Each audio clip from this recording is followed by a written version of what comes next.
Ya, apa ya kearifan lokal?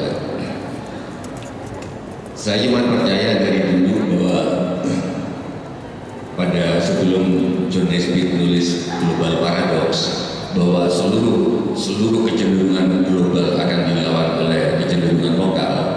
Globalisasi di bidang ekonomi akan memunculkan misalkan penjual-penjual gudeg, penjual-penjual karedoks yang punya nama tradisional sendiri. Kebanggaan lagi orang akan tradisinya di berbagai negara. Jadi saya menganggap bahwa kearifan lokal itu kenapa penting, mungkin kecenderungan kita semakin kita diseragamkan, semakin ada upaya untuk mencuatkan identitas diri kita tanpa sadar. Semakin kalian setiap hari dikasih tahu bahwa yang disebut cantik adalah artis-artis Korea, maka bawah sadar kita akan mencari orang-orang yang di luar mainstream wajah-wajah Korea. Sekarang dengan make up dan dengan lain sebagainya, dengan rambut yang dan lain sebagainya, salon yang hampir seragam, hampir semua orang kayak Krisdayanti, hampir semua orang kayak Yuni Shara, hampir semua orang kayak Nikita Mirzani, hampir semua orang kayak Sofia Lajuba. Ada kejenuhan-kejenuhan, tiba-tiba laki-laki ada yang lebih suka perempuan yang gak bawa parfum. Gak tahu apa dia,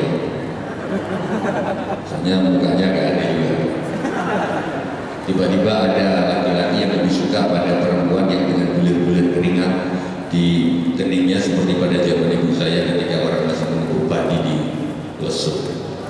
Ya kan, baunya asik sekali kan. Nah, bau parfum tiba-tiba kenapa aku nggak merindukan kamu karena aku nggak merindukan parfummu, aku merindukan baumu. Aku tidak mencium rambutmu, aku ingin mencium rambutmu, tapi aku tidak ingin mencium sampo di rambut. Ada kecenderungan seperti itu. Maka dalam bermusik pun, meskipun aku berkelana ke berbagai musik klasik dunia, saya suka sekali Simfoni 40.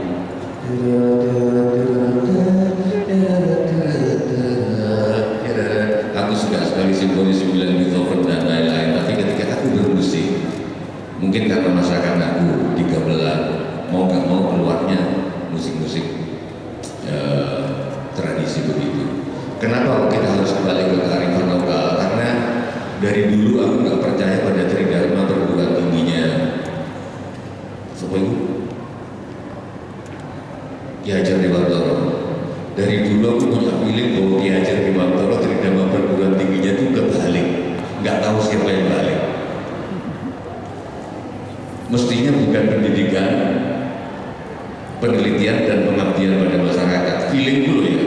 Feelingku adalah pengabdian pada masyarakat, yaitu kita lebur ke masyarakat Kuda, kita lebur ke masyarakat Dayak, kita lebur tanpa pretensi, tanpa teori. Kalau KKN lebur aja, tugas kita mencatat tanpa teori. Bagaimana cara orang Kuda nanam padi, bagaimana dicatat dong, tanpa teori, karena belum ada kuliah. Setelah itu dicatat, dilaporkan ke dosennya, diteliti bersama. Itulah yang dijadikan pendidikan. Bayanganku, tridharma perguruan tinggi itu adalah pengabdian pada masyarakat, penelitian, diteliti, lalu dididikkan. Bayanganku. Ternyata ada beberapa narasumber di Jogja mengatakan agak membenarkan itu. Tridharma perguruan tinggi jangan berbalik. Karena kalau enggak, seluruh kearifan lokal hanya jadi klinik. Misalnya, kenapa kok orang Jawa menganggap naik pohon kelapa itu lebih dari sekali sehari, namanya pamali kalau di Sunda kan. Kalau kita nggak teliti, naik klinik. Padahal kalau diteliti siapa tahu kalau naiknya habis sekali dalam sehari, pohon kelapa itu udah licin karena kena keringat. Tapi kita belum ke klinik. Klinik. Gimana?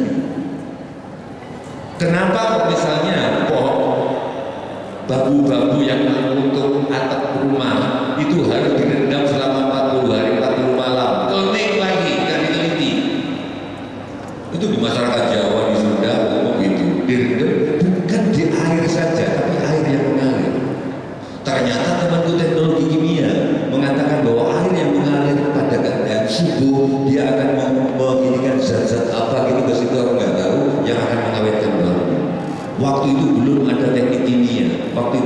wasit, tapi kita cenderung menganggapnya klinik dan gak diajarkan. Akibatnya kita cuma dapat pelajaran teori-teori baru. Kenapa teman saya, kalau teman-teman suka lagu dangdut pasti sering dengar namanya Saat Borneo. Dia itu Bang Saat, kelahiran Kalimantan. Sulit kalau memotong bambu itu hanya pada hari Selasa dan di atas pukul 1 siang. Klinik lagi. Setelah aku pikir-pikir, mungkin bumi itu kan berputar. Mungkin ada pengetahuan di masyarakat Dayak waktu itu bahwa pada perputaran kesekian daya putarnya agak berkurang sehingga daya sentrifugalnya berkurang sehingga permukaan air tanah itu cenderung turun. Siapa tahu?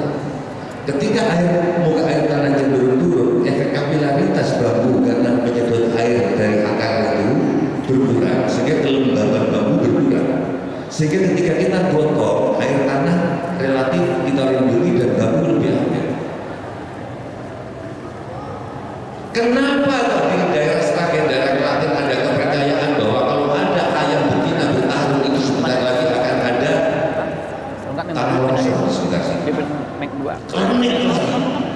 Kenapa nggak diteliti sama mahasiswa IPB? Kalau IPB masih ada, masih ada kan? Masih ada. Insya Allah, maaf Mas Arief ya. Buat diteliti, siapa tahu ayam betina itu mempunyai kadar frekuensi, punya reseptor sedemikian sehingga frekuensi tanah yang akan longsor itu ditangkap sehingga dia moodnya nggak bagus sehingga kelihatan betinanya langsung di.